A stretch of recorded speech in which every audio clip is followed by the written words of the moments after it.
Arithmetic की series का ये 10वां वीडियो है square, square root, cube, cube root. इस वीडियो में मैं आपको बताऊंगा स्क्वायर और परफेक्ट स्क्वायर क्या होता है, स्क्वायर रूट क्या होता है, प्राइम फैक्टराइजेशन मेथड से और लॉन्ग डिवीज़न मेथड से स्क्वायर रूट कैसे निकालते हैं, एक परफेक्ट स्क्वायर नंबर का, एक नॉन परफेक्ट स्क्वायर नंबर का, एक डेसिमल नंबर का और एक फ्रैक्शनल नंबर का। उसके बाद मैं आपको बताऊंगा क्यूब क्या होता है, किसी भी नेचुरल नंबर का, नेगेटिव नंबर का और रैशनल नंबर का क्यूब कैसे निकालते हैं, प्राइम फैक्टराइजेशन मेथड से क्यूब रूट कैसे निकालते हैं और नेगेटिव परफेक्ट क्यूब का क्यूब रूट कैसे निकालते हैं। ये इस वीडियो सीरीज़ का 10वां वीडियो है। बाकी के 9 वीडियो आप मेरे चैनल पर जाकर देख सकते हैं।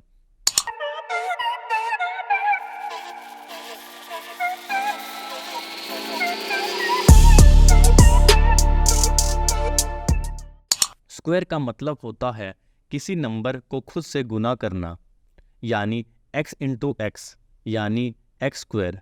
एक्सपोनेंट 2 है यहाँ, जैसे 1 इंटू 1 1 स्क्वायर, 2 इंटू 2 2 स्क्वायर 4। इसी तरीके से 1 से लेकर 40 नंबर तक के स्क्वायर यहाँ लिखे हुए हैं। अगर किसी नेगेटिव नंबर का स्क्वायर करेंगे, जैसे -2 का स्क्वायर, तो आंसर पॉजिटिव आएगा, क्योंकि -2 इंटू -2 में 2 माइनस कैंसिल हो जाएंगे और आंसर प्लस का 4 आएगा।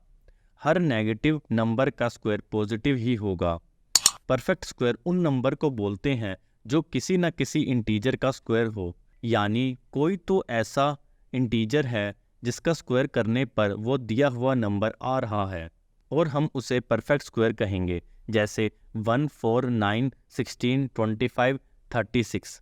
हमें पता है कि 4 किसका स्क्वायर है और 9 किसका स्क्वायर है। ये सारे नंबर किसी न किसी इंटीजर के स्क्वायर करने पर आ रहा है, इसीलिए इन्हें स्क्वायर नंबर या परफेक्ट स्क्वायर कहते हैं। इन नंबर का जब फैक्टर निकालेंगे प्राइम फैक्टराइजेशन की मदद से, तो हमें साफ साफ पता चल जाएगा कि ये नंबर किसका स्क्वायर है और है भी या नहीं। जैसे 196 का प्राइम फैक्टराइजेशन करने पर आएगा 2 इंटू 2 इंटू 7 इंटू 7 यानी 14 इंटू 14 यानी 14 का स्क्वायर, यानी 196 14 का स्क्वायर करने पर आता है। तो प्राइम फैक्टराइजेशन करने से तो भेद खुल ही जाता है, लेकिन अगर नंबर के लास्ट में 2 3 7 8 हो या लास्ट में ओड नंबर ऑफ 0 हो, तो वो नंबर किसी का भी परफेक्ट स्क्वायर नहीं होगा। ये कुछ पाइथागोरियन ट्रिपलेट है जो मैंने ज्योमेट्री के ट्रायंगल चैप्टर में पाइथागोरस थ्योरम में पढ़ाया है। स्क्वायर रूट होता है स्क्वायर का उल्टा। जो काम हमने स्क्वायर करने के लिए किया था उसका इन्वर्स काम करेंगे तो स्क्वायर रूट निकल के आएगा। जैसे 4 का स्क्वायर रूट 2 होगा, यानी पिछले क्वेश्चन में जो 196 था जिसे हमने लिखा था 14 का स्क्वायर, तो 196 का स्क्वायर रूट करने पर आता है 14 और 14 का स्क्वायर करने पर आता है 196। स्क्वायर होता है एक्स स्क्वायर और स्क्वायर रूट होता है x की पावर 1/2। इसे लिखने का तरीका है ये अंडर रूट वाला सिंबल, या इस अंडर रूट वाले सिंबल में बीच में 2 लिख दो, या फिर पावर में 1/2 लगाकर इसे x की पावर 1/2 भी बोल सकते हैं।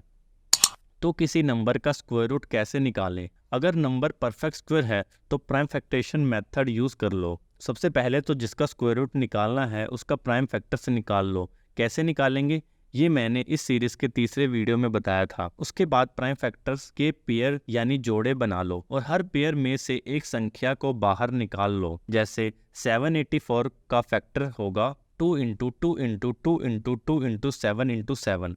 तो अंडर रूट से बाहर निकालने के लिए हर पेयर में से एक संख्या बाहर निकाल लीजिए, तो आंसर आएगा 2 इंटू 2 इंटू 7 यानी 28। यानी 784 का स्क्वायर रूट निकालेंगे तो आंसर आएगा 28। यदि हम 28 का स्क्वायर यानी 28 इंटू 28 करते हैं तो ये आता है 784। स्क्वायर रूट निकालने का एक स्टैंडर्ड तरीका भी है जिसे कहते हैं लॉन्ग डिवीज़न मेथड। सबसे पहले जिस नंबर का स्क्वायर रूट निकालना है उस नंबर का यूनिट डिजिट से यानी लास्ट डिजिट से पेयर यानी जोड़े बनाएं, और सबसे आगे अगर सिंगल डिजिट बच जाता है तो कोई बात नहीं। जैसे इस केस में पेयर बनेगा 1 और 69 का। इन पेयर के ऊपर बार का निशान लगाएंगे। सबसे पहले फर्स्ट पेयर को डिविडेंट मानकर डिवाइड करना स्टार्ट करो। इसके लिए ऐसा बड़ा नंबर ढूंढो जिसका स्क्वायर पहले पेयर से कम हो या बराबर हो। जैसे इस केस में 1 1 जा 1, क्वोशिएंट के स्क्वायर को डिविडेंड के नीचे लिखकर रिमाइंडर निकालेंगे। इस केस में रिमाइंडर 0 आएगा। अब रिमाइंडर 0 के राइट साइड में नेक्स्ट पेयर को लिखेंगे जिसे हम नेक्स्ट डिविडेंड मानेंगे। अब नेक्स्ट डिवाइज़र ढूंढना होगा। क्वोशिएंट को दुगना करके लिखने पर डिवाइज़र का पहला डिजिट मिलेगा और दूसरा डिजिट ऐसे ढूंढेंगे कि ये ही डिजिट क्वोशिएंट में भी आएगा और इस 2 डिजिट के नंबर को 1 डिजिट क्वोशिएंट से मल्टीप्लाई करने पर जो नंबर आएगा वो डिविडेंड के बराबर होना चाहिए या उससे कम होना चाहिए। इस केस में 23 डिवाइज़र होगा और 3 नेक्स्ट क्वोशिएंट। 23 3 जा 69 और 69 को डिविडेंड के नीचे लिखकर रिमाइंडर निकाले। यहाँ रिमाइंडर 0 आएगा। तो हमने सभी पेयर को लेकर डिवीज़न कंप्लीट कर लिया, तो 13 हमारा आंसर है। इसे हम वेरीफाई भी कर सकते हैं। 13 13 जा 169 होता है, तो 169 का स्क्वायर रूट 13 होगा। इस दूसरे क्वेश्चन में दिए गए नंबर को पेयर में बांटेंगे लेफ्ट से शुरू करके। इसमें पेयर बनेगा 13 और 69 का। पहले फर्स्ट पेयर को डिवाइड करेंगे। ऐसा नंबर ढूंढो जिसका स्क्वायर फर्स्ट पेयर यानी 13 से छोटा हो या बराबर हो। 4 4 जा 16 तो बड़ा हो जाता है, तो नंबर होगा 3। 3 3 जा 9, तो डिवाइज़र होगा 3, क्वोशिएंट होगा 3 और डिविडेंड के नीचे लिखेंगे 9 क्योंकि 3 3 जा 9 और रिमाइंडर आएगा 4। 13 में से 9 गए 4। अब इस रिमाइंडर 4 के पीछे दूसरा पेयर 69 लिखो। अब नया डिविडेंड 469 मानकर डिवाइड करेंगे। अब नेक्स्ट डिवाइज़र ढूंढना होगा। क्वोशिएंट को दुगना करके लिखने पर डिवाइज़र का पहला डिजिट मिलेगा और दूसरा डिजिट ऐसे ढूंढेंगे कि यही डिजिट क्वोशिएंट में भी आएगा और डिवाइज़र का सेकंड डिजिट भी होगा। और इस 2 डिजिट के डिवाइज़र को 1 डिजिट के क्वोशिएंट से मल्टीप्लाई करने पर जो नंबर आएगा वो डिविडेंड के बराबर होना चाहिए या उससे कम होना चाहिए। इस केस में 3 का डबल 6 और सेकंड डिजिट होगा 7 क्योंकि 67 7 जा होता है 469 जो कि डिविडेंड के बराबर है और रिमाइंडर बचता है 0। तो 1369 का स्क्वायर रूट होगा 37। 37 गुने 37 करने पर भी 1369 ही आ रहा है। अब कोई नंबर डेसिमल फॉर्म में हो तो उसका स्क्वायर रूट कैसे निकालेंगे? तो तरीका सेम ही रहेगा। बस पेयर बनाने के लिए डेसिमल से पहले पेयर बनाएंगे और डेसिमल के बाद पेयर बनाएंगे। एक्सट्रीम राइट साइड में सिंगल डिजिट होने पर लास्ट में 0 लगाएंगे और एक्सट्रीम लेफ्ट साइड में सिंगल डिजिट होने पर सबसे आगे 0 लगाएंगे। जैसे इस केस में 1.44 का पेयर बनेगा 0 1 और 4 4।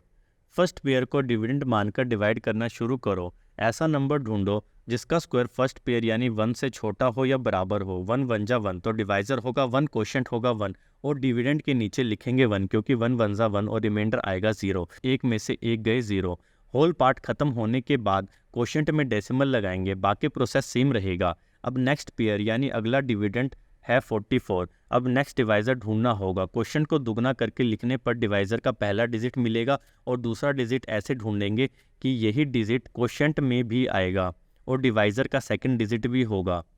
और इस 2 डिजिट के डिवाइज़र को 1 डिजिट के क्वोशिएंट से मल्टीप्लाई करने पर जो नंबर आएगा वो डिविडेंड के बराबर होना चाहिए या उससे कम होना चाहिए। इस केस में 1 का डबल 2 और सेकंड डिजिट होगा 2 क्योंकि 22 2 जा 44 जो कि डिविडेंड के बराबर है और रिमाइंडर बचता है 0। तो 1.44 का स्क्वायर रूट होगा 1.2। वेरीफाई भी कर सकते हैं। 1.2 इंटू 1.2 इक्वल टू 1.44। अब किसी नंबर का स्क्वायर रूट निकालना हो जो कि एक परफेक्ट स्क्वायर ना हो तो ऑब्वियस सी बात है पूरा तो डिवाइड होगा नहीं। अभी तक हमने उन नंबर का स्क्वायर रूट निकाला था जो कि परफेक्ट स्क्वायर थे, लेकिन अगर नंबर परफेक्ट स्क्वायर ना हो तो कुछ डेसिमल प्लेस तक निकाल के अप्रोक्स वैल्यू ले लेंगे। जैसे 2 का स्क्वायर रूट निकालना हो तो ये परफेक्ट स्क्वायर तो है नहीं, तरीका सेम रहेगा निकालने का। 2 के बाद डेसिमल लगा के 0 0 लगा दो। 2 2 के पेयर बना लो। फर्स्ट पेयर 2 को डिविडेंड मानकर डिवाइड करना स्टार्ट करो। ऐसा नंबर ढूंढो जिसका स्क्वायर फर्स्ट पेयर यानी 0 2 से छोटा हो या बराबर हो।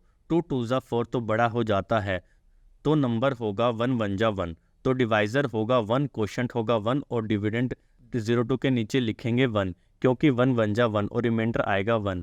2 में से एक गए 1।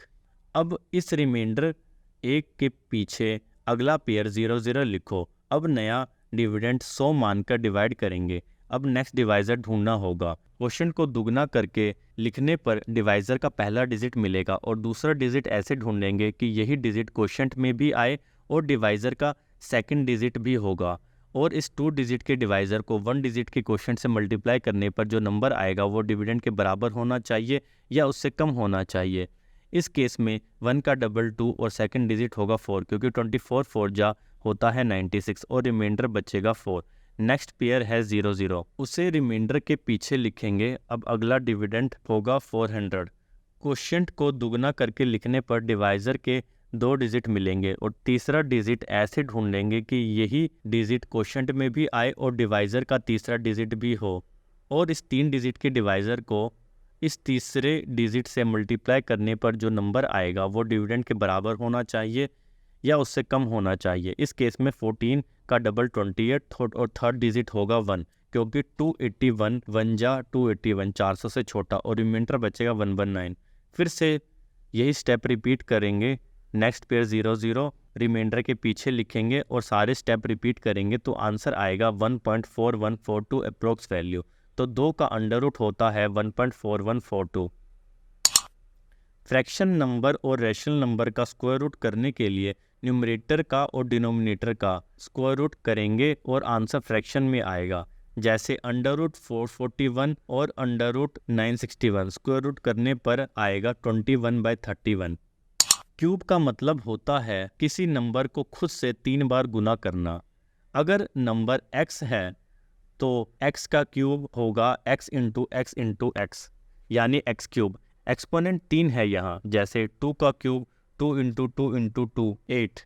इसी तरीके से 4 का क्यूब करने पर आएगा 4 इंटू 4 इंटू 4 यानी 64। इवन नंबर का क्यूब हमेशा इवन होगा, ओड नंबर का क्यूब हमेशा ओड होगा। अगर किसी नेगेटिव नंबर का क्यूब करेंगे तो आंसर नेगेटिव ही आएगा, क्योंकि यहाँ 3 नेगेटिव नंबर है। 2 नेगेटिव तो मिलकर पॉजिटिव हो जाएंगे, लेकिन जो एक बचेगा उसी की वजह से आंसर माइनस में आएगा। जैसे -1 का क्यूब होगा -1 इंटू -1 इंटू -1, ठीक है। 1 इंटू 1 इंटू 1 1 होता है और निशान माइनस का आएगा। -2 का क्यूब होगा -8, -3 का क्यूब होगा -27। एक रैशनल नंबर का क्यूब करने के लिए न्यूमरेटर का क्यूब कर दो और डिनोमिनेटर का क्यूब करो। जैसे 2/3 का क्यूब होगा 8/27। क्यूब का अपोजिट होता है क्यूब रूट। क्यूब में पावर 3 होता है और क्यूब रूट में पावर 1/3 होता है। इसे रिप्रेजेंट करने का तरीका है अंडर रूट के अंदर 3 लिखकर। अंडर रूट के अंदर 2 लिखेंगे तो उसे स्क्वायर रूट बोला जाएगा और 3 लिखेंगे तो क्यूब रूट बोला जाएगा, और अगर कुछ भी नहीं लिखेंगे तो भी उसे स्क्वायर रूट ही बोला जाएगा।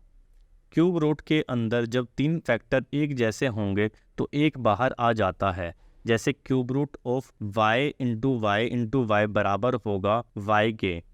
जैसे 4 का क्यूब होता है 64, तो 64 का क्यूब रूट होगा 4। कैसे निकालेंगे? 64 के फैक्टर निकाल के, और हर 3 पेयर में से एक पेयर क्यूब रूट से बाहर आ जाएगा।